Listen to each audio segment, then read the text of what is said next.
Под дводневен штрајк, работниците на Баргала се вратија на работа откако нивни представници, заедно со представници на синдикатот и менаџментот на фабриката, постигнаа договор. Во него, меѓу другото, стои: наредната плата вработените во полни износ ќе ја добијат до 25 септември, кога треба да добијат и 30% доплата од претходните плати. Истиот процентан доплата менаџментот треба да го плаќа до март наредната година, со што компанијата ќе ги исплати сите заостанати обврски кон вработените. Според истиот договор, придонесите за здравствено осигурување треба да се исплатат однапред, за да може вработените да користат здравствено осигурување. Потврдуваат од синдикатот, што доколку менаџментот не го испочитува договореното. Помеѓу 20 и 25 септември очекуваме плата и реализација на се што е договорено.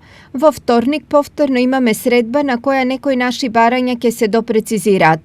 Доколку од договорот има одстапки, со работа повторно прекинуваме. Изјави денес за ТВ Стар еден од работничките представници Валентина Мркич.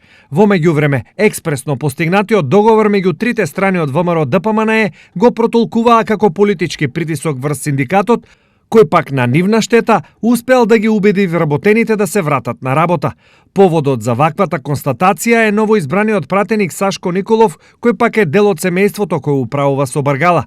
Во врска со штрајкот и барањето на работниците, мандатарот Зоран Заев денес изјави дека е комплетно запознат, а за можните злоупотреби и закинување од работничките плати изјави: Јас верувам дека газдите, работодавачите и работниците ќе изнајдат решение, затоа што се работи.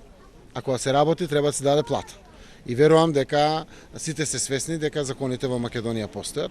Ако државата дала плата, а таа не е исплатена, постои кривична одговорност. Веќе се отворени постапки за кривична одговорност према многу компании.